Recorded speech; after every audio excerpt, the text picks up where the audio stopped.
جب حضرت عثمان غنی رضی اللہ تعالیٰ عنہ کا محاصرہ کر لیا گیا اور یہ خلافت کا آخری آپ کا دور ہے، 82 سال کی عمر تھی اس وقت آپ کی، اور یہ تاریخ کا دردناک باب ہے کہ حضرت عثمان غنی پر 40 دن تک پانی بند رہا۔ وہ ایک منصوبہ تھا، 3 لوگ 3 مختلف شہروں سے چلے، مصر سے، کوفے سے اور بصرے سے، 1,000 آدمی لے کر کے، اور مدینہ المنورہ میں پہنچ کر کے حضرت علی المرتضیٰ سے ملے، ام المومنین سیدہ عائشہ سے ملے، کبار اصحاب سے ملے۔ تو جو انہوں نے کہا تو انہوں نے ان کو کہا کہ نہیں، ایسی کوئی بات نہیں، فہمائش کر کے واپس بھیج دیا۔ حضرت عثمان غنی رضی اللہ تعالیٰ عنہ پر اقربا پروری کا الزام عائد کیا تھا، تو انہوں نے کہا کہ کوئی ایسی بات نہیں ہے۔ پھر یہ تھا کہ آپ نے کم عمر گورنر، کم عمر لوگ مقرر کیے، تو حضرت عثمان نے کہا کہ حضرت اسامہ بھی تو کم عمر تھے، حضور نے ان کو اگر مقرر کیا ہے تو یہ تو مثال ہمارے سامنے موجود ہے، لیکن یہ ایک منصوبہ تھا، اس منصوبے کے تحت یہ 3 جگہوں سے لوگ آئے تھے۔ وہ 3 دن کی مسافت کے بعد پھر تینوں واپس آ گئے، تو یہ ایک سوالیہ نشان ہے کہ تینوں کیوں واپس آ گئے، کوئی ایک تو نہ آتا نا، تو یہ سب طے شدہ منصوبہ تھا۔ اور پھر انہوں نے مدینہ المنورہ کو گھیر لیا، اور جس طرح سے بلوائیوں نے حالات پیدا کر دیے، سیدنا علی المرتضیٰ رضی اللہ تعالیٰ عنہ تو شہر مدینہ سے باہر تشریف لے گئے تھے، اور اپنے بیٹوں امام حسن اور امام حسین رضی اللہ تعالیٰ عنہ کو حضرت عثمان غنی کے دروازے پر مقرر کیا تھا کہ ان کو ضرر نہ پہنچنے دینا۔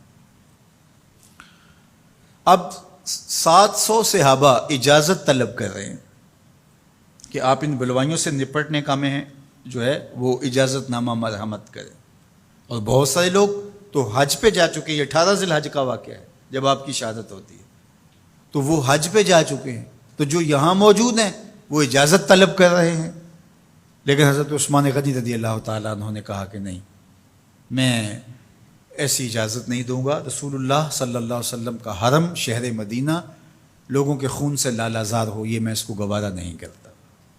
افواج موجود ہیں، اور دنیا کی تاریخ میں آپ کو ایسا نہیں ملے گا کہ اتنی بڑی حکومت کسی کے پاس ہو اور وہ خود گھیر لیا جائے، اس کا پانی بھی بند ہو جائے، اور وہ حکم دے کہ نہیں، میرے لیے آپ ایک قطرہ بھی خون نہیں بہائیں گے۔ بلکہ آپ کے غلاموں نے جب تلواریں اٹھا لی تو آپ نے فرمایا کہ میرا حکم ہے کہ تم تلواریں نیچے رکھو، بلکہ میں تمہیں یہ آفر دیتا ہوں کہ جو غلام لڑے گا نہیں اور یہ میرے سے عہد کرتا ہے وہ آزاد ہے۔ حضرت ابو ہریرہ رضی اللہ تعالیٰ عنہ، حالانکہ یہ پڑھنے پڑھانے والے لوگ تھے، تعلیم و تعلم سے ان کا تعلق تھا، لیکن وہ بھی تلوار لے کے حضرت عثمان غنی کے دفاع میں آ گئے، لیکن حضرت ابو ہریرہ رضی اللہ تعالیٰ عنہ کو بھی حضرت عثمان غنی روک دیتے۔ مالک بن اشتر کہنے لگا کہ ہم آپ کی دستبرداری کے خواہاں ہیں، آپ خلافت سے دستبرداری اختیار کر لیجئے۔ تو حضور علیہ الصلوۃ والسلام کے اس جانثار صحابی نے، حضرت عثمان غنی نے فرمایا یہ نہیں ہو سکتا۔ دستبردار کیوں نہیں ہوئے؟ لگتا تھا یہ سب سے زیادہ آسان تھا، لیکن حضور نے ارشاد فرمایا تھا، اے عثمان، تمہیں اللہ ایک قمیض پہنائے گا، لوگ اس کو اتارنا چاہیں گے، تم کبھی نہ اتارنا۔ تو اس سے مراد خلافت کی قمیض ہے، اور ان کی شہادت کی خبر بھی اللہ کے محبوب علیہ السلام نے دی تھی، اور اگر آپ دستبردار ہو جاتے تو یہ ایک کھلونا بن جاتا، بازیچہ بن جاتی خلافت۔ چند آدمیوں کے پریشر سے خلافت سے دستبرداری کرنا پڑتی۔ اچھا، ایک یہ سوال بھی پیدا ہوتا ہے، چند باغی تھے، ان کو کس طرح کچل دیا جاتا؟ لیکن حضرت عثمان غنی یہ نہیں چاہتے تھے۔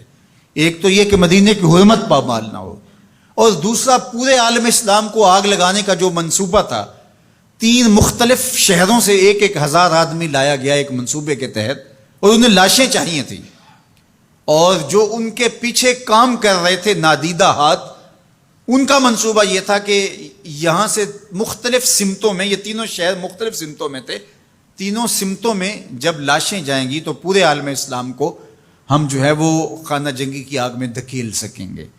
تو حضرت عثمان غنی ان سازشوں سے آگاہ تھے، تو سب سے اہون اور آسان یہ تھا کہ قربانی پیش کر دی جائے، اور پھر انہوں نے سن بھی رکھا تھا کہ 2 شہید ہیں، شہید تو انہوں نے بہرحال ہونا ہے، تو لہٰذا میں خلافت سے دستبردار بھی نہیں ہوں گا، اور شہر مدینہ کی حرمت بھی پامال نہیں ہونے دوں گا۔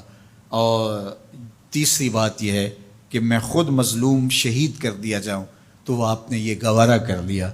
تو 18 ذوالحج تھا، جمعے کا ہی دن تھا، اور حضرت عثمان غنی رضی اللہ تعالیٰ عنہ روزے سے تھے، عصر کا وقت تھا، قرآن مجید کی تلاوت کر رہے تھے۔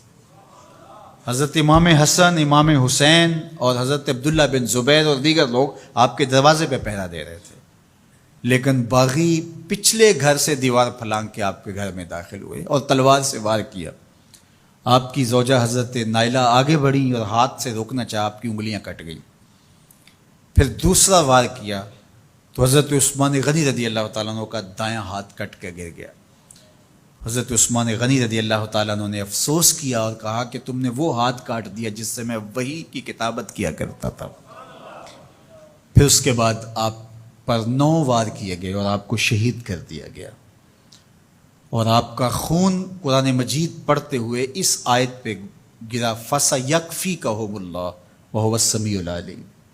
تو حضرت عثمان غنی رضی اللہ تعالیٰ عنہ مظلوم شہید کیے گئے، بھوکے اور پیاسے شہید کیے گئے، ظلماً شہید کیے گئے۔ حضرت عبداللہ بن عمر رضی اللہ تعالیٰ عنہ فرماتے ہیں کہ حضور فتنوں کا ذکر کر رہے تھے کہ فتنے ہوں گے، بہت بڑے فتنے ہوں گے۔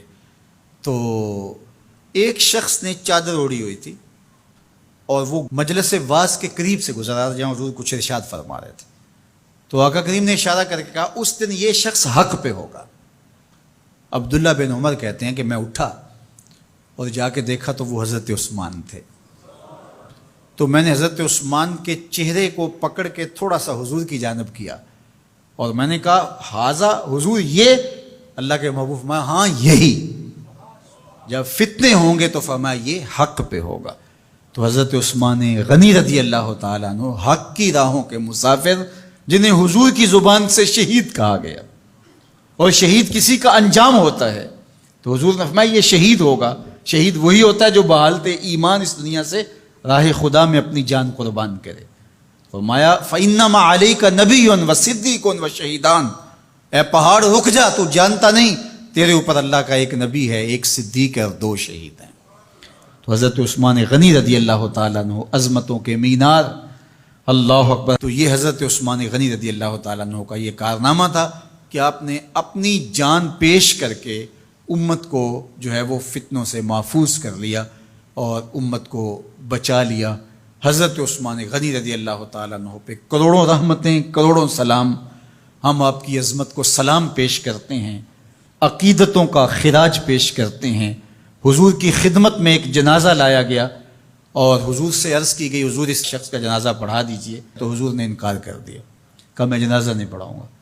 تو صحابہ نے عرض کیا یا رسول اللہ، کبھی ماضی میں ایسا نہیں ہوا، جب بھی کوئی جنازہ لایا جاتا ہے تو آپ جنازہ پڑھا دیتے ہیں اور آپ نے آج انکار کر دیا ہے۔ تو فرمایا یہ شخص میرے عثمان سے بغض رکھتا تھا اور اس کو اللہ نے بھی اپنی رحمتوں سے محروم کر دیا ہے۔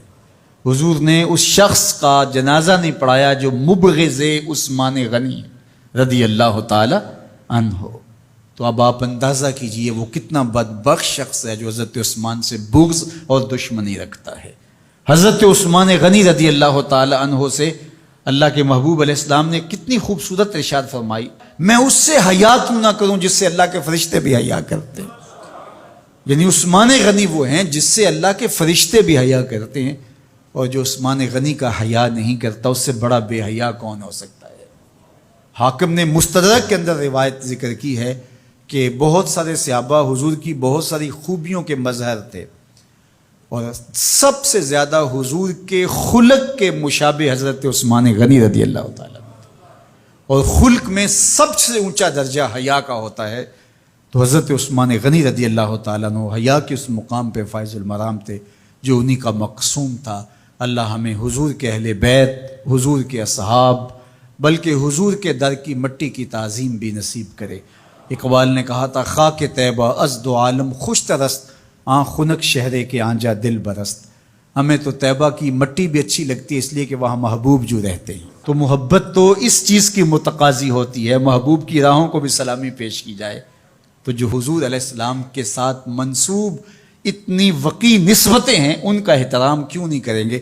تو حضرت عثمان غنی تو داماد رسول ہیں، حضرت عثمان غنی تو ذو النورین ہیں، حضرت عثمان غنی تو حضور علیہ الصلوۃ والسلام کے محبوب اور حضور علیہ الصلوۃ والسلام کے پیارے ہیں، ان کو جنت کی بشارت دی گئی ہے، عشرہ مبشرہ میں سے ہیں، 4 جلیل القدر خلفاء میں ان کا نام شامل ہے، اور پھر حضور کی 2 صاحبزادیاں ان کے نکاح میں آقا کریم نے ان کو شہید خود قرار دیا، اور میرے اور آپ کے آقا و مولا نے کہا آج کے بعد کوئی عمل عثمان کو نقصان نہیں دے گا، اور کہا عثمان سے میں حیا کیوں نہ کروں، اس سے اللہ کے فرشتے بھی حیا کر